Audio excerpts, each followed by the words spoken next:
Hi everyone, study IQ के learning platform पे आप सबका स्वागत है। आज के लेक्चर में हम लोग उत्तराखंड के सितंबर 2021 के करंट अफेयर का फर्स्ट पार्ट कवर करेंगे, जो कि आपके आने वाले उत्तराखंड के डिफरेंट गवर्नमेंट एग्जाम्स के लिए यूजफुल होगा। मेरा नाम रवनीत कौर है। शुरू करते हैं आज के लेक्चर को। सबसे पहला क्वेश्चन है, एजुकेशन मिनिस्टर अरविंद पांडे जी ने ये कहा है कि जल्द ही उत्तराखंड गवर्नमेंट के कुछ और गवर्नमेंट स्कूल्स को वर्चुअल क्लासेस के साथ हम लिंक करेंगे। तो सबसे इंपॉर्टेंट है, आप ध्यान रखेंगे, एजुकेशन मिनिस्टर ऑफ स्टेट का नाम है अरविंद पांडे जी।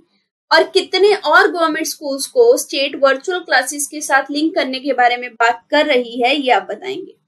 तो ध्यान रखेंगे, 600 और स्कूल्स की बात हो रही है कि इनको जल्द ही वर्चुअल क्लासेस के साथ जोड़ा जाएगा। 500 स्कूल्स को ऑलरेडी जोड़ दिया गया है। ठीक है, ये भी कहा गया है सरकार के द्वारा कि 71,000 स्टूडेंट्स को फायदा हुआ है जब से हमने वर्चुअल क्लासेस प्रोवाइड करनी शुरू की हैं। और ये वर्चुअल क्लासेस कब शुरू की गई थी? जब पैंडेमिक चल रहा था। ठीक है, उस पैंडेमिक के टाइम पे 71,000 स्टूडेंट्स जो हैं उन्होंने बेनिफिट गेन किया है। इसी को देखते हुए गवर्नमेंट ने ये कहा है कि हम फर्दर वर्चुअल क्लासेस को आपस में जोड़ने का जो पर्पस है, जो भी प्रोजेक्ट है, उसको जारी रखेंगे, रोकेंगे नहीं, क्योंकि पैंडेमिक जैसी सिचुएशन कभी नहीं कह सकते आगे फिर आ जाए। तो इसलिए 600 और स्कूल जो हैं वो वर्चुअल क्लासेस के थ्रू जोड़े जाएंगे। और ऑनलाइन मेथड जो है टीचिंग के और स्टडिंग के, इनको भी इम्प्रूव किया जाएगा। नेक्स्ट क्वेश्चन है, स्टेट ऑफ उत्तराखंड जल्द ही विमेन को जिप्सी ड्राइवर और नेचर गाइड के तौर पे अपॉइंट करेगी डिफरेंट टाइगर रिजर्व्स और वाइल्ड लाइफ सेंचुरीज में उत्तराखंड के। तो कितनी टाइगर रिजर्व और कितनी वाइल्ड लाइफ सेंचुरीज में जल्द ही विमेन को जिप्सी ड्राइवर्स और नेचर गाइड के तौर पे अपॉइंट किया जाएगा, डिप्लॉय किया जाएगा? तो जितने भी सारे ही टाइगर रिजर्व जो स्टेट में हैं अभी, या वाइल्ड लाइफ सेंचुरी है जो स्टेट में, उन सब में अब औरतों को भी डिप्लॉय किया जाएगा एज अ जिप्सी ड्राइवर और नेचर गाइड। ये बहुत ही इंपॉर्टेंट डिसीजन है, विमेन एम्पावरमेंट का एक एग्जाम्पल है। एक चीज और ध्यान रखेंगे, सबसे इंपॉर्टेंट, 2 टाइगर रिजर्व हैं मध्य प्रदेश के, कान्हा टाइगर रिजर्व और आपका पंच टाइगर रिजर्व। ठीक है, यहाँ पे आपको विमेन गाइड तो मिल जाएंगी, जैसे कि नेचर गाइड हैं, विमेन को नेचर गाइड के तौर पे इन 2 जगह पे अपॉइंट किया गया है। लेकिन इन 2 जगह पे अभी भी जो विमेन है वो आपको पायलट यानी कि जिप्सी ड्राइवर के तौर पे नहीं मिलेंगी। तो ये फर्स्ट डिसीजन उत्तराखंड के द्वारा ही लिया गया है, जिसमें औरतों को ना केवल नेचर गाइड बल्कि जिप्सी ड्राइवर या फिर पायलट के तौर पे भी डिप्लॉय किया जाएगा। नेक्स्ट क्वेश्चन है, फसाई कौन से डिस्ट्रिक्ट को जल्द ही क्लीन स्ट्रीट फूड हब के तौर पे डेवलप करेगा? अगर आपने पिछला लेक्चर देखा है तो हमने देखा था फसाई एक ईट राइट मूवमेंट चला रहा था एक पर्टिकुलर ऑर्गेनाइजेशन के साथ मिलके। तो वो देहरादून की ऑर्गेनाइजेशन थी। तो देहरादून को ही जल्द ही फसाई क्लीन स्ट्रीट फूड हब के तौर पे डेवलप करेगा। तो करेक्ट आंसर होगा आपका देहरादून। ठीक है, बहुत ही इंपॉर्टेंट क्वेश्चन है। फसाई का मेन पर्पस क्या है कि स्ट्रीट फूड का जो ट्रेडिशन है इंडिया में, उसको भी रिच करना, उसको भी हेल्दी बनाना। नेक्स्ट क्वेश्चन है, जो भी चिल्ड्रन पैंडेमिक के टाइम पे ऑर्फन हो चुके हैं उनको कौन सी क्लास तक गवर्नमेंट के द्वारा फ्री एजुकेशन दी जाएगी? और इसके अलावा उन्हें 3,000 रुपए पर मंथ स्टाइपेंड भी दिया जाएगा अंडर मुख्यमंत्री वात्सल्य योजना। इस योजना के रिगार्डिंग हमने बहुत सारे क्वेश्चन किए हैं पहले भी। तो अब इस क्वेश्चन में आपको ये बताना है कि कौन सी क्लास तक बच्चों को फ्री एजुकेशन सरकार मुहैया करवाएगी। तो ध्यान रखेंगे, गवर्नमेंट के द्वारा 12th क्लास तक फ्री एजुकेशन जो है वो मुख्यमंत्री वात्सल्य योजना के तहत दी जाएगी और 3,000 रुपए पर मंथ भी दिए जाएंगे।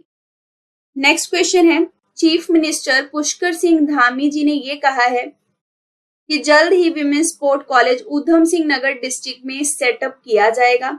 इसके अलावा ये भी कहा है कि जितने भी कॉलेजेस और वोकेशनल कोर्सेज उत्तराखंड में चल रहे हैं उनमें स्पोर्ट्स पर्सन को पर्टिकुलर रिजर्वेशन का कोटा दिया जाएगा।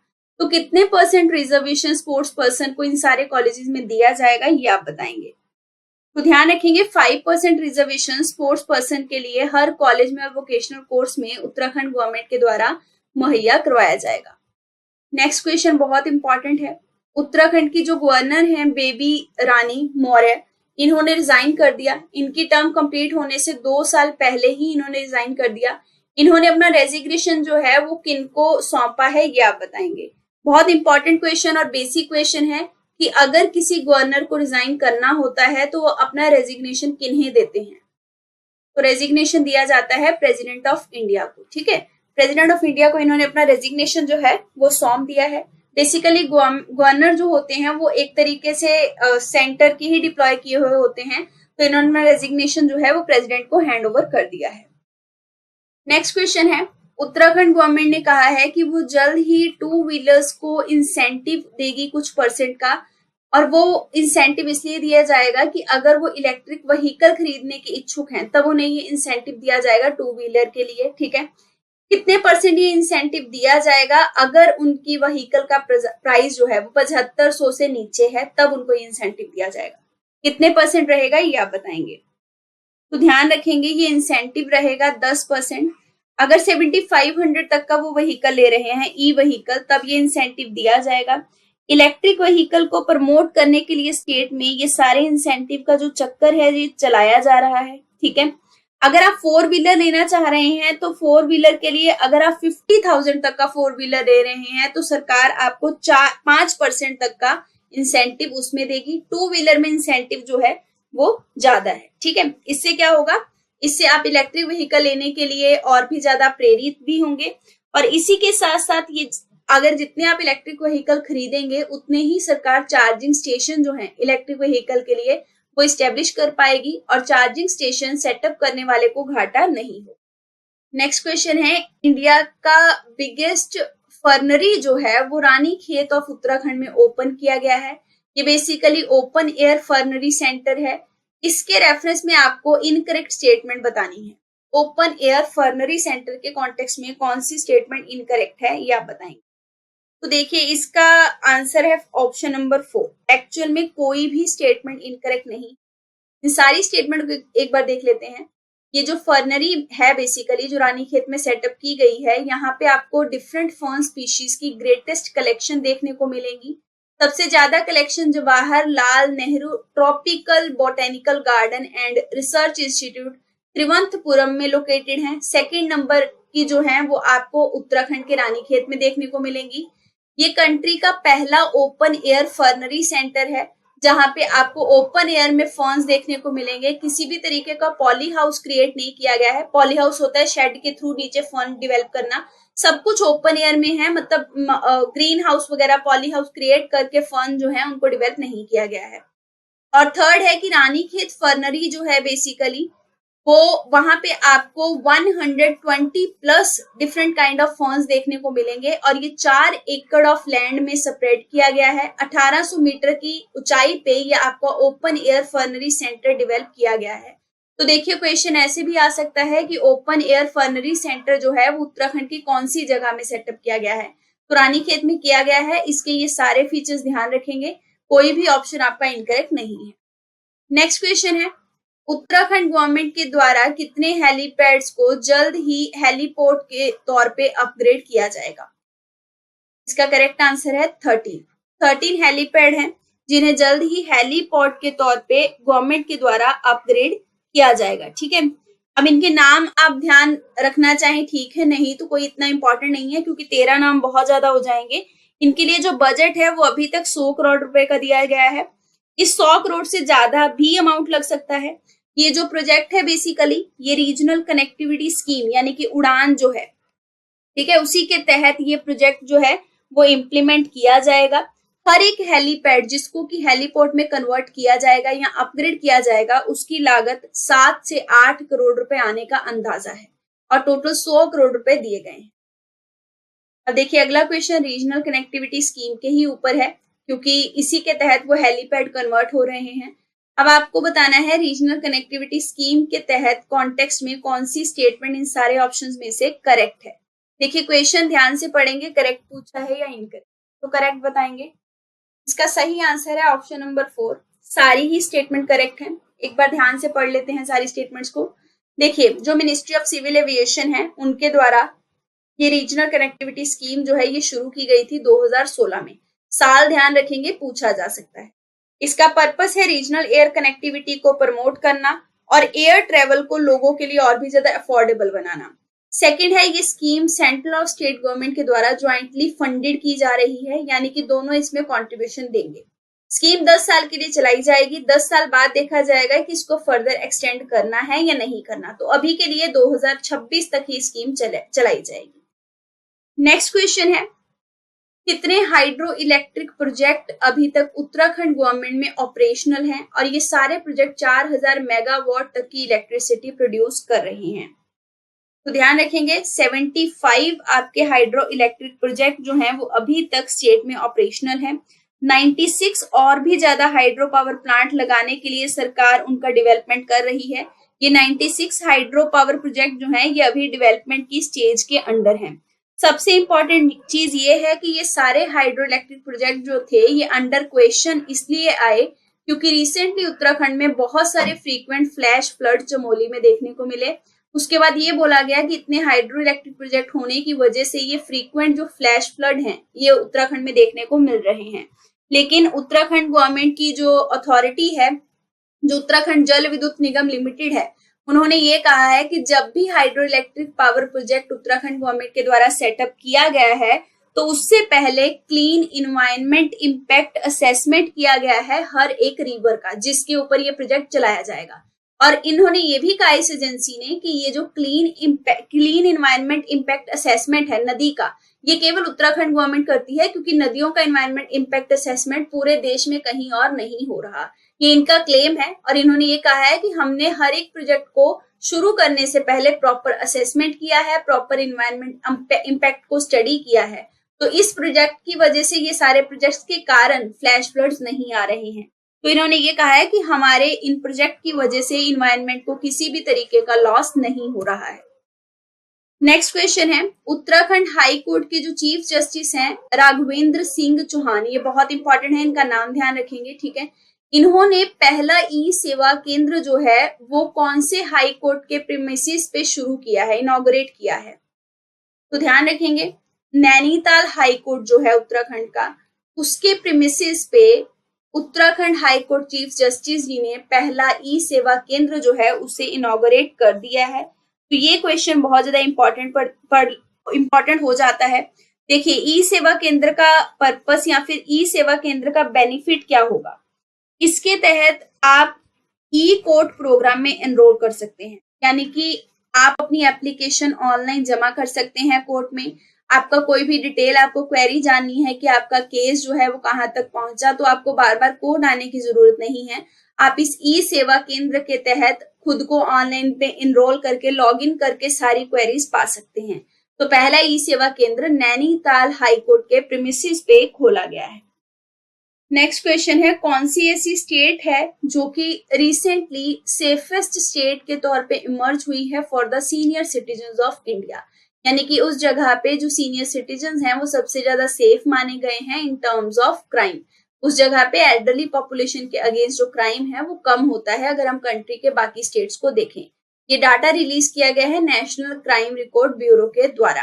तो कौन सी स्टेट है जो सेफेस्ट मानी गई है फॉर सीनियर सिटीजन? ये आपकी उत्तराखंड है, ठीक है, बहुत इंपॉर्टेंट है। और सबसे अनसेफ अगर पूछी जाए नेशनल क्राइम रिकॉर्ड ब्यूरो के द्वारा, तो सबसे अनसेफ एल्डरली पॉपुलेशन के लिए आपकी महाराष्ट्र बोली गई, ठीक है।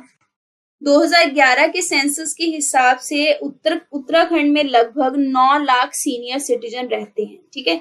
आपको सेंसस के हिसाब से ये पॉपुलेशन जो है ये पूछी जा सकती है, इसलिए आपको ध्यान रखना है। अगर आप पूरे नॉर्दर्न स्टेट की बात करते हैं, नॉर्दर्न स्टेट्स में उत्तराखंड ही है जहां पे सबसे ज्यादा सीनियर सिटीजन्स की सेफ्टी जो है वो देखने को मिली है। Next question again very important, one nation one ration card frequently news में रहता है। इसके रिगार्डिंग हम पहले भी बहुत बार क्वेश्चन कर चुके हैं। ये बेसिकली स्कीम जो है ये कौन सी मिनिस्ट्री के तहत इंप्लीमेंट की जा रही है ये आपको बताना है। ध्यान रखेंगे ministry of consumer affairs food and public distribution के अंडर ये स्कीम इंप्लीमेंट की जा रही है। उत्तराखंड की गवर्नमेंट के द्वारा ये कहा गया है कि लगभग 6000 से ज्यादा बेनिफिशरीज जो हैं वो अभी तक one nation one ration card scheme के तहत बेनिफिट पा चुके हैं और हम इस स्कीम को बहुत ही बढ़िया तरीके से इंप्लीमेंट कर रहे हैं।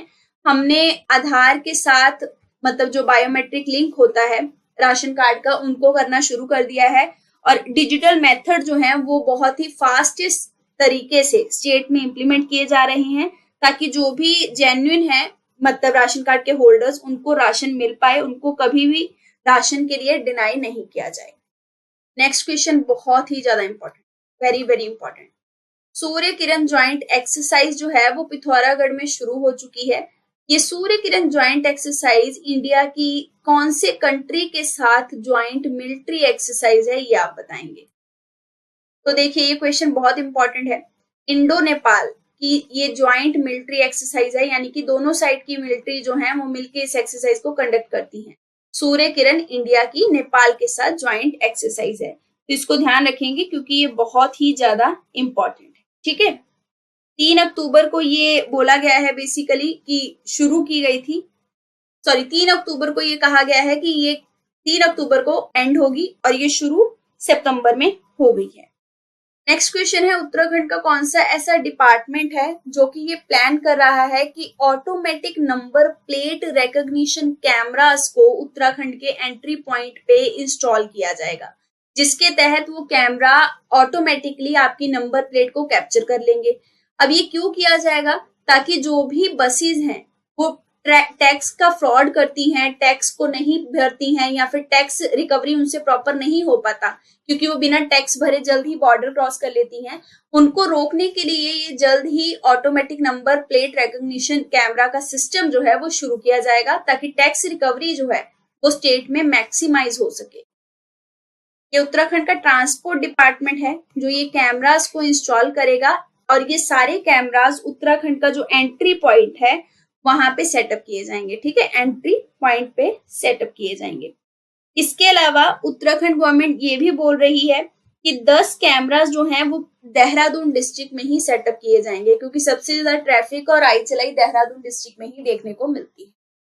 नेक्स्ट क्वेश्चन है, जल शक्ति मिनिस्ट्री की जो फाइनेंस कमेटी है उन्होंने सबसे टॉलेस्ट डैम ऑफ उत्तराखंड को अप्रूवल दे दिया है।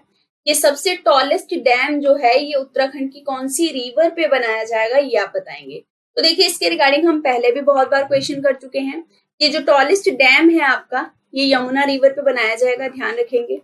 इसके अलावा आपसे ये पूछा जा सकता है कि ये डैम जो है इसकी लागत कितनी आएगी, तो इसको बनाने की जो कॉस्टिंग है वो होगी 5,747 करोड़ रुपए। ठीक है, और एक चीज और ध्यान रखेंगे कि ये प्रोजेक्ट जो है अगर यमुना पे ये टॉलेस्ट डैम बन गया तो इस प्रोजेक्ट के बारे में जो क्रिटिक्स हैं वो ये कह रहे हैं कि दिल्ली में जो फ्लैश फ्लड का रिस्क है, फ्लड का, वो और भी ज्यादा हाई हो जाएगा। तो इसके लिए इस पे लगातार मतलब चेक बॉक्स लग रहा था कि इसको परमिशन नहीं मिलनी चाहिए, लेकिन अब जल शक्ति मिनिस्ट्री के द्वारा इसे परमिशन दे दिया गया है। ये टॉलेस्ट डैम होगा, सबसे ऊंचाई वाला होगा और 204 मीटर इसकी अप्रोक्सीमेट ऊंचाई जो है, हाइट जो है वो बताई जा रही है।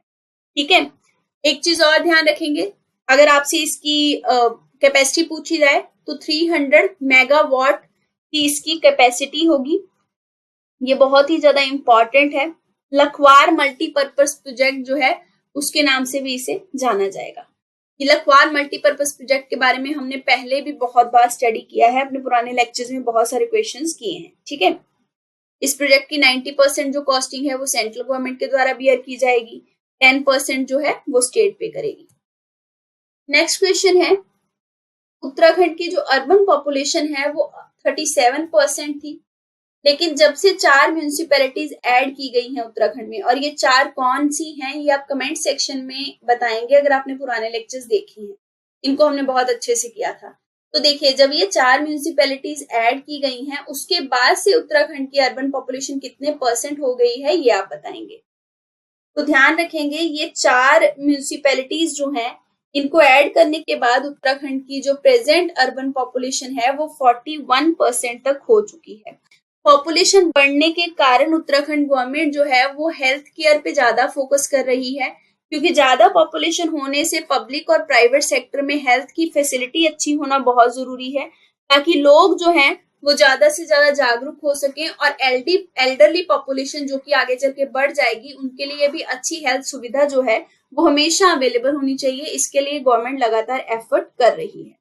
नेक्स्ट क्वेश्चन है, फॉरेस्ट मिनिस्टर हरक सिंह रावत जी ने उत्तराखंड एडवेंचर फेस्ट को जल्द ही इनॉग्रेट कर दिया है। ये बेसिकली जो एडवेंचर फेस्ट है ये कौन से डिस्ट्रिक्ट में ऑर्गेनाइज किया गया है ये आप बताएंगे। ये फेस्ट ऑर्गेनाइज किसके द्वारा किया गया है? ये उत्तराखंड टूरिज्म डेवलपमेंट बोर्ड के द्वारा फिक्की एफएलओ के साथ मिल के ऑर्गेनाइज किया गया है। इन दोनों का कोलैबोरेशन है। तो ये उत्तराखंड एडवेंचर फेस्ट कौन सी जगह पे ऑर्गेनाइज हुआ है ये आप बताएंगे। ध्यान रखेंगे देहरादून में ये फेस्ट जो है ये ऑर्गेनाइज किया गया है, बहुत ही इंपॉर्टेंट है ये। और इस फेस्ट में बेसिकली फोकस ये किया जा रहा है कि किस तरीके से टूरिज्म को उत्तराखंड में और भी ज्यादा प्रमोट किया जा सकता है और किस तरीके से हम टूरिज्म को बढ़ावा देने के लिए एक सिंगल विंडो क्रिएट कर सकते हैं, ताकि जो आना चाहे टूरिज्म के लिए उनको जगह जगह जाके चीजें नहीं ढूंढनी पड़े, एक वेबसाइट पे वो सब कुछ डिटेल में अवेलेबल करवा हो सके उनको, और वो उत्तराखंड का टूरिज्म इससे और भी ज्यादा इनहेंस हो सके। नेक्स्ट क्वेश्चन बहुत ही इंपॉर्टेंट है, कारमा टूरिज्म। आपको डायग्राम से समझ लग गया होगा, एक कारमा लेके टूरिज्म करना, यानी कि इसमें 10-12 लोग एक साथ होंगे। कारमा टूरिज्म कौन से स्टेट में जल्द ही शुरू किया जाएगा और इसी के अंडर कारवा इन्वेस्टर प्रमोशन सेल भी बनाया जाएगा और इस सेल को उस स्टेट का टूरिज्म डिपार्टमेंट मैनेज करेगा। तो कौन सी स्टेट गवर्नमेंट ये कारवा टूरिज्म जल्द ही शुरू करेगी ये आप बताएंगे। देखिए ये उत्तराखंड गवर्नमेंट शुरू करेगी। हमने पीछे भी देखा कि टूरिज्म को प्रमोट करने के लिए उत्तराखंड गवर्नमेंट बहुत ज्यादा जोर लगा रही है और ये कारवा टूरिज्म का भी प्रोजेक्ट लेके आएगी जल्द ही। इसके तहत जो लोकल्स हैं वो एक कारवा खरीद सकते हैं और उसके तहत काफी सारे लोग मतलब मिल के आपस में कारवा के थ्रू ट्रेवल कर सकते हैं और टूरिज्म को और भी ज्यादा बढ़िया तरीके से क्या कर सकते हैं, इंजॉय कर सकते हैं। ठीक है, इससे एक्चुअल में क्या होगा कि लोग कारवा लेके जाएंगे, फिर किसी जगह पे अगर उन्हें रुकना है तो वहां पे उनको घर जैसी सुविधा मुहैया करवाई जाएगी। ये घर जैसी सुविधा वहां के लोग ही तो मुहैया करवाएंगे ना जहाँ पे वो रुके हुए हैं। तो वहां के जो लोग हैं बेसिकली उनको भी इससे इकोनॉमिकली बेनिफिट होगा। एमएसएमई सेक्टर जो है इससे और भी ज्यादा बूम करेगा। तो इसलिए ये कारवा टूरिज्म का प्रोजेक्ट जो है वो जल्द ही इम्प्लीमेंट होना शुरू किया जाएगा।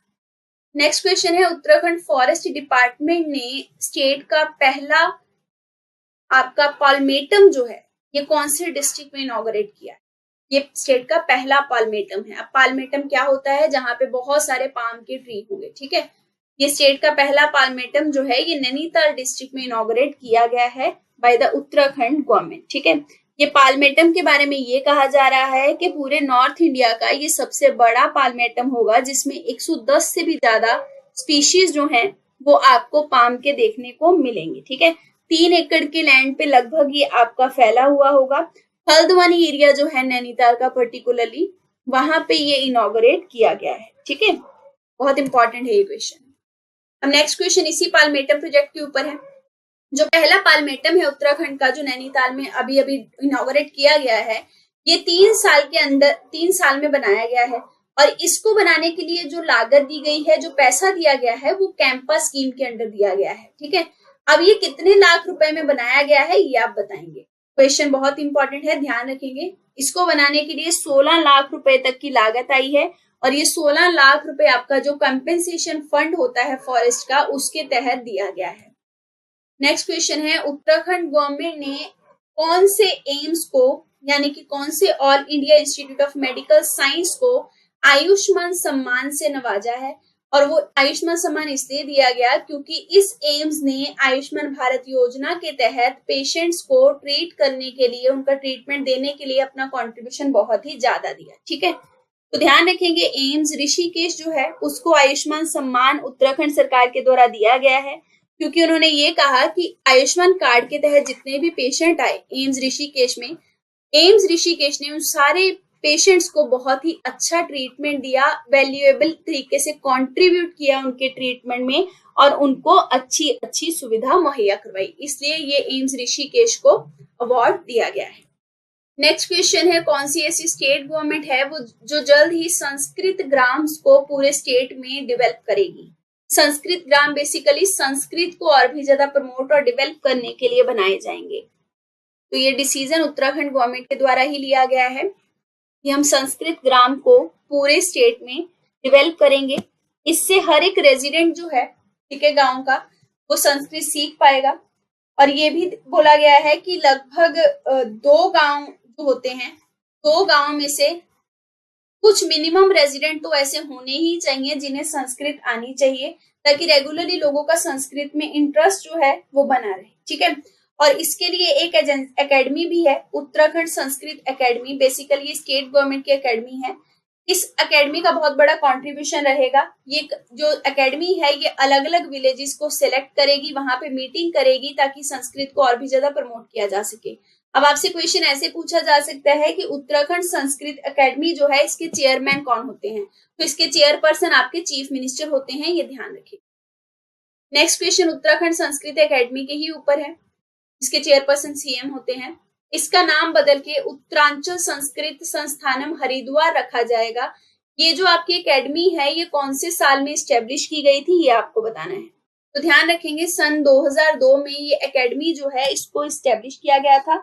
अब इसका नाम बदल के उत्तरांचल संस्कृत संस्थानम हरिद्वार रखा जाएगा। नेक्स्ट क्वेश्चन है उत्तराखंड गवर्नमेंट की सेकंड ऑफिशियल लैंग्वेज कौन सी है? सबसे पहली ऑफिशियल लैंग्वेज हिंदी है, सेकंड ऑफिशियल लैंग्वेज आप बताएंगे कौन सी है?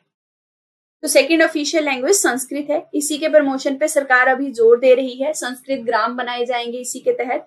ध्यान रखेंगे अगर ये पूछा जाए कि कौन सा ऐसा कॉन्स्टिट्यूशन का आर्टिकल है जो कि ये परमिशन देता है कि स्टेट अपनी लैंग्वेज जो है ऑफिशियल लैंग्वेज उसे चूज कर सकती है, तो आर्टिकल 345 के तहत स्टेट गवर्नमेंट को ये परमिशन होता है कि वो अपनी ऑफिशियल लैंग्वेज जो है स्टेट की उसको चूज कर सकती है। संस्कृत लैंग्वेज की अगर हम बात करें तो संस्कृत लैंग्वेज आपकी बेसिकली क्लासिकल लैंग्वेज है, जो आपका 8th शेड्यूल है इंडियन कॉन्स्टिट्यूशन का, उसके अंडर सारी क्लासिकल लैंग्वेज जो है उनको एनरोल किया गया है और संस्कृत भी आपकी 8th schedule of Indian constitution में रजिस्टर्ड एक लैंग्वेज है। नेक्स्ट क्वेश्चन है कौन सा ऐसा प्लांट है इन सारे ऑप्शन में से जो कि एक पहला प्लांट है जिसमें फुल्ली डेवलप्ड वेस्कुलर सिस्टम देखने को मिला था? तो ये आपके फर्न्स हैं। बेसिकली ये नॉन फ्लावरिंग होते हैं, यानी कि इस पे फूल नहीं लगते हैं, और साइंटिफिकली ये आपके पटेरिडोफाइट्स की कैटेगरी से बिलोंग करते हैं, जिसमें कि वेस्कुलर सिस्टम पूरी तरीके से डेवलप हो गया था। वेस्कुलर सिस्टम मतलब पत्ते हो गए, आपका स्टेम हो गया, रूट्स हो गए, ये सब प्रॉपर तरीके से इसमें डेवलप हो चुके थे। फर्न्स के बारे में ये भी बोला जाता है कि फर्न्स की एक प्रॉपर्टी है कि ये हैवी मेटल्स को बहुत अच्छे तरीके से फिल्टर कर देते हैं और पानी को साफ कर देते हैं। ठीक है, देखिए ये क्यों कर रहे हैं हम, क्योंकि हमने अब पीछे देखा था कि फर्न का एक सेंटर जो है वो उत्तराखंड गवर्नमेंट में खोला गया है, तो इसलिए फर्न्स जो है वो इम्पोर्टेंट है।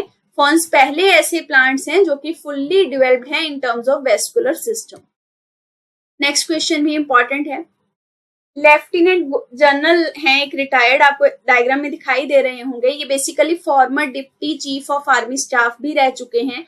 इनको अभी अभी उत्तराखंड के गवर्नर के तौर पे अपॉइंट किया गया है, तो आपको इनका नाम बताना है। तो ध्यान रखेंगे lieutenant governor general retire Gurmeet Singh जो हैं, इनको अभी अभी उत्तराखंड के गवर्नर के तौर पे प्रेसिडेंट ऑफ इंडिया के द्वारा अपॉइंट किया गया है। नेक्स्ट क्वेश्चन है कुमाऊनी लैंग्वेज डे जो है वो हर साल कौन सी डेट को सेलिब्रेट किया जाता है? तो ध्यान रखेंगे ये 3 सितंबर को सेलिब्रेट किया जाता है। इसका पर्पस है कुमाऊनी लैंग्वेज की इंपॉर्टेंस को बताना, क्योंकि ये ट्रेडिशनल और बहुत ही एंशिएंट लैंग्वेज है, तो इसके बारे में लोगों को जागरूक करवाना ताकि वो इस भाषा को पूरी तरह भूल ना जाएं। तो इसकी इंपॉर्टेंस को दर्शाने के लिए ये जो लैंग्वेज डे है कुमाऊनी लैंग्वेज डे, ये हर साल 3 सितंबर को मनाया जाता है। इसी के साथ आपका ये लेक्चर जो है ये खत्म होता है। अगर आपकी क्वेरी हो तो आप इन कॉन्टेक्ट नंबर्स पे कॉन्टेक्ट कर सकते हैं। पढ़ते रहिए। All the best. Thank you very much.